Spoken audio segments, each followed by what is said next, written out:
kind of, I don't really do intros, so it's basically just a conversation. Okay. Yeah, because I don't care. It's just two people talking about Yeah, no, crap we have to and put up it with. doesn't have to be super formal or Yeah, anything. Like, yeah, you're totally fine. yeah. I don't. This is how I structure all of them. I just like to talk to the person like they're a person. Yeah, that's how I Yeah. always conducted all my interviews with all the developers that I was working with. So, Yeah, well, that actually brings me to the first point. How did you get started as a community manager for that company? so I actually used to volunteer for a couple different video game conventions, and somebody I had worked with was also applying for. He's the one who applied for the community management job, but they wanted him to relocate, and he's just like, "You're down the street, like you're a couple towns away. Like, why don't you apply?" I was like, "All right, I'll give it a shot." So I reached out and had some conversations and went through the interview process, and they liked me. They liked what I could bring to the table. So, and that was my first gig in the actual like gaming industry. Hmm. So, What do you find rewarding about the gaming industry? What is it about that makes you want to stay a part of it even after all this?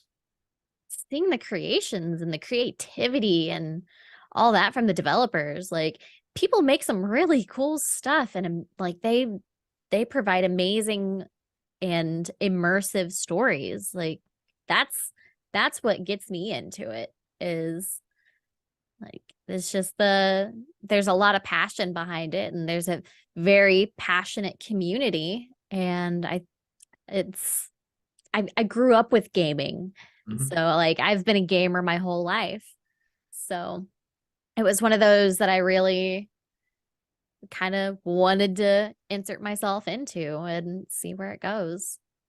What was the day-to-day job like as community manager? What did all that entail? So majority of my day was answering DMs, answering as many questions I could through the social channels, doing replies on like Twitter, Facebook, Instagram, all that kind of stuff, Reddit. Um, and then I would help kind of organize more on the back end for like announcements and getting sales set up and corresponding with developers to make sure we had all the assets that everybody needed. And then also scheduling like Twitch streams with the developers. So I could have them on the Twitch channel, and we'd chat and play the game and have a good old time. And then I've worked a couple of events, and yeah, it's kind of basically any of the forward facing, like customer facing stuff is what I dealt with, the good and the bad. So, like every other customer service job, you eventually had to deal with angry people or unpleasant people, Yeah. and you were getting Yeah. you were getting burnt out of that. Hmm. Yeah, I was actually in the midst of transferring to a different role within the marketing team because I was getting burnt out, and I had expressed that, and they were just like, "Yeah, let's do it. Like you've dealt with this long enough. It's time to let you try something new." What were you gonna start doing after that? It would have been more of like organizational role, just more of like a project management. So more behind the scenes with Hmm. making sure we had all the information we needed, helping make some of the graphic design stuff for the banners, like that kind of stuff. And then what happened, and Yes. but it seems now that you're getting much more positive attention than you seem to have ever gotten before that. Oh Is yeah. that correct? It It seems like it is. kind of puts you on a roller coaster, like straight to being noticed. It did. And I'm still completely overwhelmed over the entire thing. Like my email is filled right now, and I'm just like, I don't want to respond to anybody right now. Like it's because for one, I don't like I'm going through and I'm trying to look into as many people as I can that are reaching out to me, be like, okay, well, what are you trying to get out of this? Like, what is my story going to benefit for you? And that's not something I want. I don't want to be used for somebody else's agenda. Hmm. Like, I don't care about that. I want to bring attention to how cancel culture in general can inadvertently and negatively affect other people that aren't even in the situation. Like one thing that really makes me mad about this is I understand people are wanting to express their solidarity with for me and to boycott LRG, but they're hurting the developers that are trying to sell their games, and they're affecting their livelihood, and that's something that really upsets me because the developers, this stuff has been in works sometimes for years, and they don't deserve to be in the middle of all this, and that's the biggest thing that really makes me mad. I think that's what a lot of people don't understand is limited run games doesn't make they make the Mm-mm, product, but they do not develop the game. they don't. So even though I can get where people are kind of righteously saying, yes, we're going to cancel it because that's how we're going to vote with our wallets. But Mm-hmm. at the same time, it's something you really wanted. And now you're not going to get it just because of one corporate call. I Yeah. make them myself in my job too. Sometimes you have to you have to terminate someone for whatever Mm-hmm. reason, regardless. Well, the industry I work in, we don't fire someone because of Twitter. We fire someone Mm-hmm. because they're stealing product, or they dropped a hammer like 3 stories up and it hit someone on the head who wasn't Oh wearing a God. hard hat. That kind of thing. That Whew. stuff that actually affects people. Yes. But I get it from a vote with your wallet standpoint, but at the same time, there are people that are just like they work so hard. Here's this thing Mm-hmm. we finally made, and we have this publisher, and now everyone's just pulling out. And where else are they going to go? They can't Mm-hmm. just pick up the project and say, "Hey, let's just shop this to another developer." It's already in the works. It's Yeah. done, which it's unfortunate. I do feel bad for them, but you can't. It's hard to fault people. For Yeah. doing that. My boss did it at Clownfish TV. Neon did it. He canceled a bunch of orders, but they still ship because you couldn't just cancel if they were already in house. So they were going to Mm-hmm. ship out. So Yeah, because you that might was lose that money, you it might was like not. right during the blowout. It was right after the blowout sale, which everything was already in hand. So yeah. Hmm. So yeah, I think I'd remember seeing his tweet about that. And I was like, yeah. And like I can understand that Yeah, because I know that they were going to try to start shipping that as quickly as possible. So, yeah. I'm sure once they saw the blowback happen, I'm sure there was probably a push to get more inventory in hand so they wouldn't lose it. But mhm, I don't think they expected it to blow up as big as it did. mhm. But it was a very in the reality of the situation, in the real world, not in the Twitter world, no one would have cared what you think or what your politics are or who you follow on Twitter. In the real world, no one cares. Mm-mm. But in that tiny little ecosphere of Twitter, people have power that shouldn't. Uh, I agree. I I see think things people all the would time. have more respect for companies if they pushed back. Mhm. That's the thing. I think it's the perception of power that they think Twitter has. Yeah. And if if just a couple big companies would just go, we don't care, what happened with you would have blown over in exactly 3 days. It would have been done. It would It have been would have. over. No one would have cared. And the person who brought these things up, suddenly their past would come to light and they would just cancel each other out. It wouldn't Mhm. matter at all. But unfortunately, what happened. And now you've got all this attention. I'm sure there are multiple possibilities opening up for you.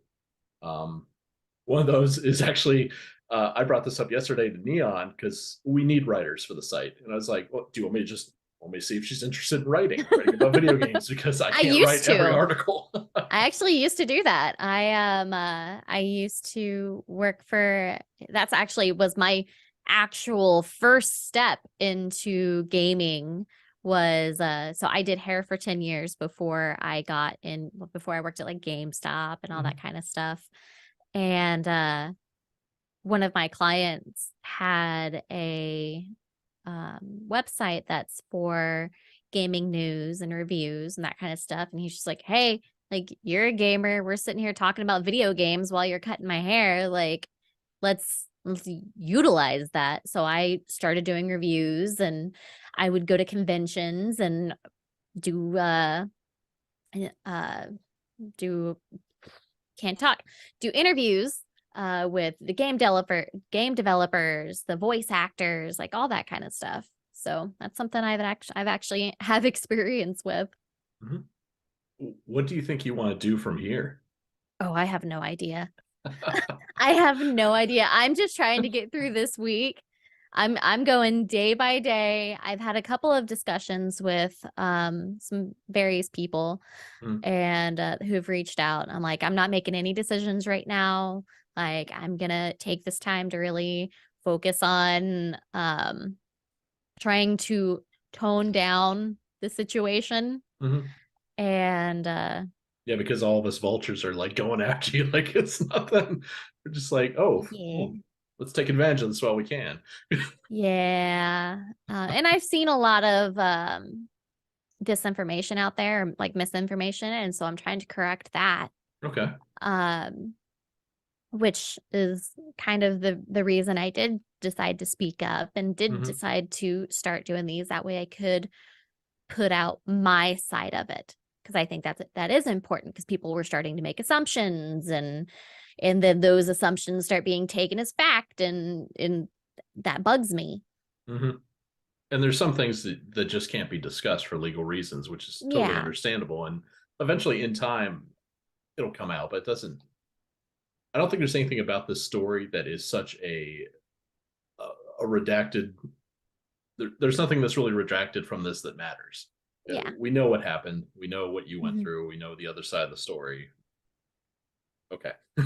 Yeah. We just know that a lot of people just want to see you do well. That seems to be the that overall is consensus. Oh my God. Like, I cannot even express the absolute, like, the amount of people who have DM'd me and emailed me and just been like sharing these links with me of all these different videos that people have made. Like, even people who don't agree with me or who do think that my tweet was offensive still believe that I shouldn't have been fired. Like, it's freedom of speech. Yeah. That's We all take that risk every single day, no matter. I mean, I don't take Twitter seriously, so I'm sure if you look through my timeline when you were trying to vet me, see, I just don't care. If you look at mine, you're gonna see pets and art and hyping up my friends and me talking about shows I'm watching. Like, that's it. That's all you're gonna find. Like, I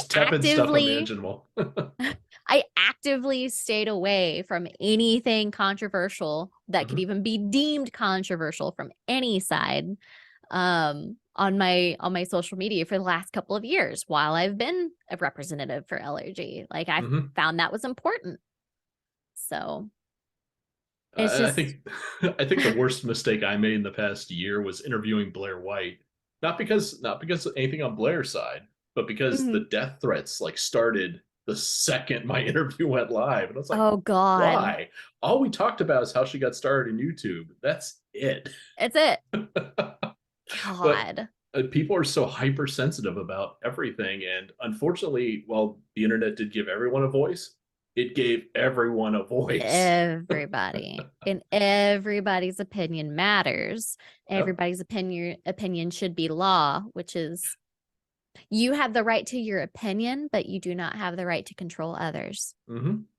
There's been so many times when I've written for different sites, like when Netflix would take me to a set visit or something, and I'd be in the room with like a whole bunch of other journos, and I'd be the only redneck from Florida in the room, and I'd be like, I'm just not going to say anything. I'm just going to keep all my opinions to myself, but I had to hear theirs constantly, and I'm like, I'm going to bite my tongue for 2 days. Yeah. So it's just like, but I'm if I from the don't say South, anything, so I get it. if I don't say anything, there's no problem. But if I say just one thing wrong, I would get yelled at in like the middle of a round table just because I had the wrong opinion about Star Wars one time. Oh God. You don't debate Star Wars on anything. Like Not with a that writer is from the BuzzFeed. oh God. You don't know. You only debate Star Wars if you are looking for a fight. It's gotten That's so it. bad. I miss when It it was is just nerds that liked it, and right. I Gosh. miss when nerds owned the thing, when we owned Mhm. our stuff, and now when Geek Chic happened in like 2006, when everyone was suddenly like, "Ooh, nerds are trendy," that's when it all went downhill. Yeah. But Social uh, media is it's the worst thing that horrible. ever It is happened. the worst thing that has ever been created. I say that as being like my job with social media. Like it is the absolute worst thing that has been created. Stick to dog videos. Just like nothing else matters. Just give me the cute content and that's it. I don't care. uh, Going back to limited run games, not about the whole controversy or everything, but Mhm. what was one of your favorite games that they were publishing? I think the one that I was the most excited about was Haven. Um, that was one that I love the art style of it. It's an absolutely stunning game. I actually just recently beat it within the last few months because even though I have the collector's edition of it, I still went and bought it on Steam because I wanted to play it. Mm-hmm. It was one of those great cozy games, just curl up on the couch and play and it I really enjoyed it. And Mm-hmm. I think that was the one that I was most excited about. I'm looking forward to, even though I said I might not buy from them again, but Loom was a game I played when I was a kid. Oh, How okay, old I yeah. am. I played Loom when it originally came out, and I'd love to own a physical copy of Hold on. I've Loom. got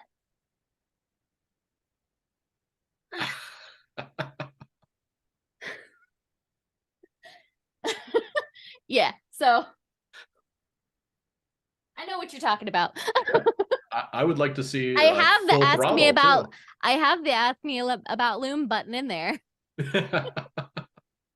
I like seeing old games getting that attention where it's not just a digital copy somewhere, it's Hmm. something I can physically have because I like putting stuff up. Yeah, I completely agree. And like I have a whole my husband says I have a problem because I was like I have so many boxes because I mean whenever I was there you'd every game that I worked on I'd get it. Hmm. So I was just like constantly coming home with new stuff and she's like where are you gonna put all of this? And I have a I've run out of space. And so I still have like two boxes downstairs that I haven't even brought up to my office yet. And I have a box of collector's editions in the attic because I don't have anywhere to display them. Hmm. So, but there was a lot of games that I really loved that I had the opportunity to work on. Like I got to interview the creator of Haven. Hmm. So that was like that meant so much to me and like I had an opportunity to interview Sam and Adam Dietz for the Castlevania show because we'd launched the anniversary collection alongside I think it was season 3 Hmm. whenever it launched. So I had the opportunity to have them on the show on the stream and I was like, "Oh my god, this is like the coolest thing" because I went to uh the the release, like the Hmm. actual premiere of the Netflix show at RTX like years ago. So I was like, it's like full circle. Like I was there and now I get to actually like talk to you and like this is the coolest thing. So it was just I have the art book right there. So it's Well, just I, yeah. thank you so much for. I know you got flooded with people asking you and me being small time, hardly doing this, Oh, lazy. shush. I'm glad you came because what you told me, you have some big names lined up to talk to, which is It's exciting. exciting and then absolutely nerve-wracking. Like Hmm. I like to the point to where I was like, oh my God, like should I just cancel this? Like I don't know if I want to do this. Like I'm freaking out right now. Like, do I want all this attention? But I it's more of I don't care about me in the whole Hmm. process. It's more of it, I think it's an awesome opportunity to bring light to how this affects hundreds of other people whenever they are directing their aggression towards one.